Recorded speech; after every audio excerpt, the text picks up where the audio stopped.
이번 시간은 비타민 종류 가운데 베타카로틴에 대해서 강의 진행하겠습니다. 베타카로틴이란 무엇인지 알아보겠습니다. 베타카로틴은 식물마다 가지고 있는 고유의 색상을 말합니다. 베타카로틴에서 카로틴이라는 이름은 라틴어 당근에서 유래되었습니다. 다음은 베타카로틴 식이소스에 대해서 알아보겠습니다. 베타카로틴은 당근, 시금치, 상추, 토마토, 고구마, 브로콜리, 멜론 등의 오렌지와 노란색, 녹색 같은 잎이 많은 과일과 야채에 많이 들어 있습니다. 특히 아래 표에서 보여지는 것처럼 당근은 베타카로틴 함유량이 가장 풍부합니다. 이러한 식품 속에 포함된 베타카로틴은 몸으로 들어오면은 소장에서 비타민 A로 변하여 활성 비타민 A로 바뀌게 됩니다. 베타카로틴과 비타민 A의 역할에 관한 내용입니다. 1. 비타민 A는 건강한 시력과 눈 건강을 위해서 필요합니다. 2. 피부와 점막 등을 보호하고 강력한 면역 시스템 작용 구축을 위해서도 필요합니다. 다음은 비타민 A 고용량 복용과 독성 작용에 관해서 알아보겠습니다. 1. 비타민 A를 고용량 복용하면은 독성이 발생합니다. 2. 고용량의 베타카로틴은 몸에서 필요로 하는 양만큼 비타민 A로 전환됩니다. 따라서 베타카로틴은 비타민 A의 안전한 원천이라고 할 수 있습니다. 하지만 너무 많은 베타카로틴은 흡연을 하는 사람들에게 위험할 수 있습니다. 단지 보충제가 아닌 음식으로부터 비타민 A와 베타카로틴을 어느 쪽이든 많이 먹는 것은 안전합니다. 베타카로틴은 활성산소라는 분자로부터 몸의 손상을 보호해주는 항산화제입니다. 활성산소는 산화라고 알려진 과정을 통해서 세포들을 손상시킵니다. 시간이 지남에 따라 이 손상은 많은 만성적인 질병으로 이어집니다. 음식으로부터 더 많은 항산화제를 섭취하는 것은 자신의 몸의 면역 시스템을 강화해 주는데 도움을 주고 활성산소에 대항하여 보호해 줍니다. 그리고 심장질환이나 암 같은 위험을 낮춰줄 수 있습니다. 베타카로틴과 관련된 질병에 관한 내용입니다. 첫 번째, 베타카로틴과 햇빛 민감성에 관한 연구 내용을 알아보겠습니다. 1. 연구들은 햇볕에 민감한 사람들에게 덜 민감하도록 만들기 위해서 높은 용량의 베타카로틴 복용을 제안하고 있습니다. 2. 간 문제뿐만 아니라 햇볕에 노출되는 게 고통스러운 희귀 유전 질환인 적혈구 조혈성 프로토포르피린증을 가지고 있는 사람은 종종 광민감성을 감소시키기 위해서 베타카로틴을 가지고 치료합니다. 에리스라포이에틱 프로토포르피리아는 골수에서 유래되며 상염색체성 우성유전 또는 상염색체성 열성유전이며 페로큘라테이스, 즉 철결합 효소의 결핍으로 초래됩니다. 대개 의사의 진료하에 베타카로틴 양을 일주일 동안 서서히 투여하면서 환자의 햇볕 노출 시간을 늘립니다. 두 번째, 베타카로틴과 황반 변성에 관한 연구 내용을 알아보겠습니다. 황반 변성은 눈의 안쪽, 망막의 중심부에 위치한 신경조직을 황반이라고 합니다.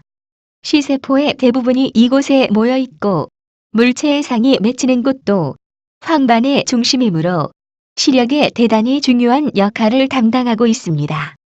하지만 여러 가지 원인에 의해 이 황반부의 변성이 일어나 시력 장애를 일으키는 질환을 말합니다. 나이 관련 안구 질환에 관한 임상 시험에서 황반 변성을 가지고 있는 사람에게 아연, 비타민 C, 비타민 E, 베타카로틴, 구리 등을 복용시킨 결과 진행을 늦출 수 있음을 발견했습니다. 세 번째, 베타카로틴과 구강백반증에 관한 연구 내용을 알아보겠습니다. 구강백반증이 있는 사람들은 입이나 혀에 흰색 병변이 있으며 일반적으로 여러 해 동안 흡연 또는 음주에 의해서 발생합니다. 한 개의 연구에서는 백반증을 가지고 있는 사람에게 베타카로틴을 복용시킨 결과 위약을 복용한 사람들에 비해 증상이 완화됨을 관찰하였습니다. 참고로 자신이 구강 백반증을 가지고 있고 흡연자라면 베타카로틴을 복용하지 말아야 합니다. 왜냐하면은 흡연자가 베타카로틴을 복용하면은 폐암 위험을 더 높여주기 때문입니다. 베타카로틴과 폐암 관련된 연구들입니다. 1. 1994년 핀란드 남성 흡연자 약 29,000명 대상으로 절반은 베타카로틴 보충제를, 나머지 절반은 위약을 복용시켰습니다. 그 결과 베타카로틴 보충제를 먹은 집단에서 폐암 발생이 약 18% 높아진 사실을 알았습니다. 2. 1996년 미국인 약 1만 8,000명을 대상으로 한 임상시험을 실시했습니다. 그 결과 베타카로틴 보충제를 복용한 집단에서 폐암 발생이 약 28% 높아진 것을 확인했습니다. 세 번째, 6만 명 이상의 프랑스 여성을 대상으로 평균 7.4년간 연구에서 700명의 여성들이 흡연과 연관된 암에 걸렸습니다. 이들을 분석한 결과 다음 사실을 알았습니다. 1. 흡연 경력이 있는 사람 중에서 베타카로틴을 많이 섭취한 사람의 암 발병률은 만 명당 368.3명이었고 베타카로틴을 적게 섭취한 사람의 암 발병률은 만 명당 174명이었습니다. 2. 흡연 경력이 없는 사람 중에서 베타카로틴을 많이 섭취한 사람의 암 발병률은 81.7%인데 비해서 적게 섭취한 사람의 암 발병률은 18.2%였습니다.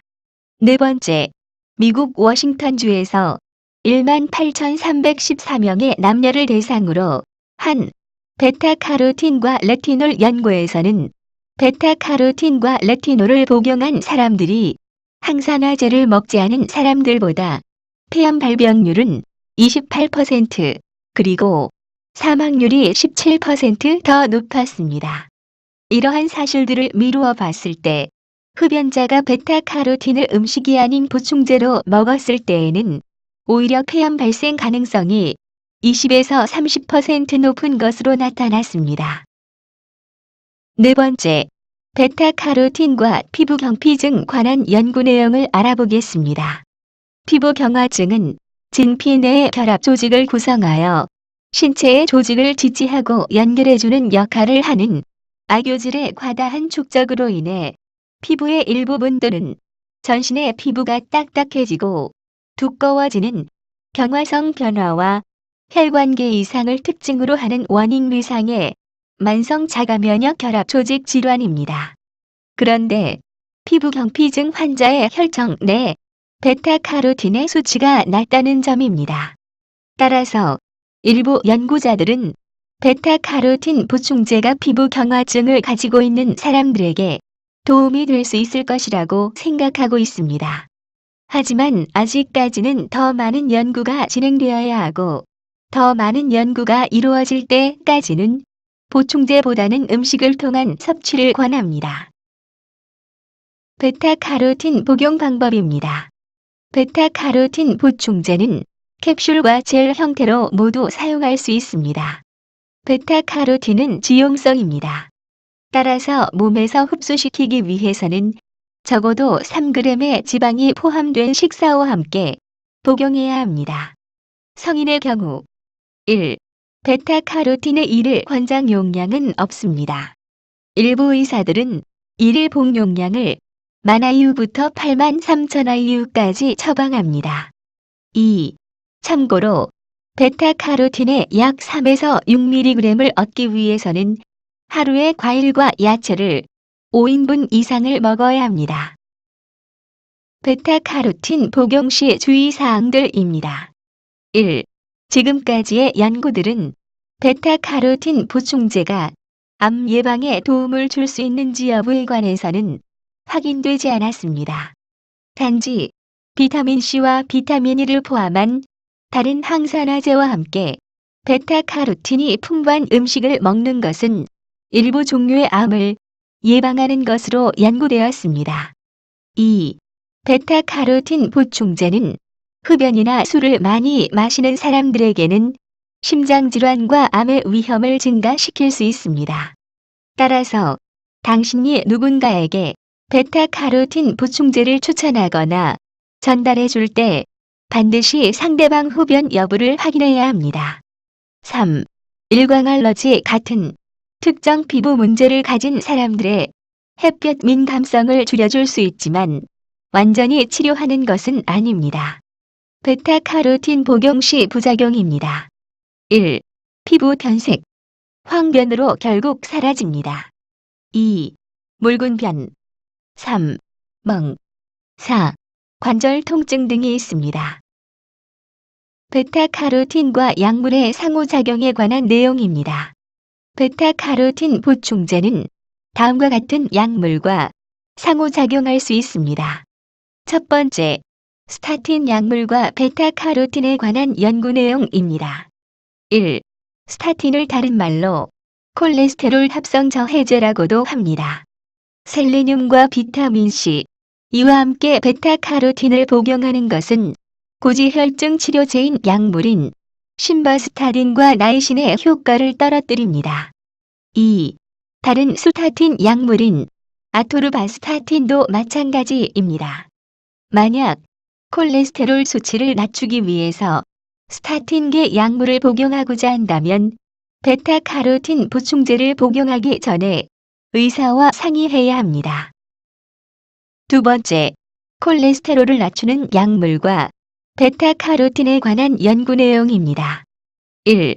콜레스테라민은 담즙산이 소장 내에서 재흡수되는 것을 막아 LDL 콜레스테롤을 떨어뜨리는 약물로 연구에 따르면 혈중 베타카로틴 농도를 30에서 40% 낮춰줄 수 있음이 관찰되었습니다. 2. 마찬가지로 콜레스테롤 농도 강화제인 콜레스티폴도 베타카로틴 수치를 감소시키는 것으로 나타났습니다. 따라서 콜레스테라민과 콜레스티폴 같은 콜레스테롤을 낮추는 약물을 복용한다면 혈중 베타카로틴 수치를 확인할 필요가 있습니다. 세 번째, 올리스타와 베타카로틴에 관한 연구 내용입니다. 올리스타는 체중 감소를 위해 사용되는 약물이며 상품으로는 제니칼과 알리가 있습니다. 문제는 올리스타 약물이 베타카로틴 흡수를 30% 정도 감소시켜 인체의 베타카로틴 양을 줄어들게 만든다는 점입니다. 따라서 올리스타 약물을 복용하고 있다면 베타카로틴 양을 늘려줘야 합니다. 그리고 올리스타 약물과 복용 시간을 2시간 정도 시간 차이를 둬야 합니다. 이상으로 베타카로틴에 대한 모든 강의를 마치겠습니다. 감사합니다.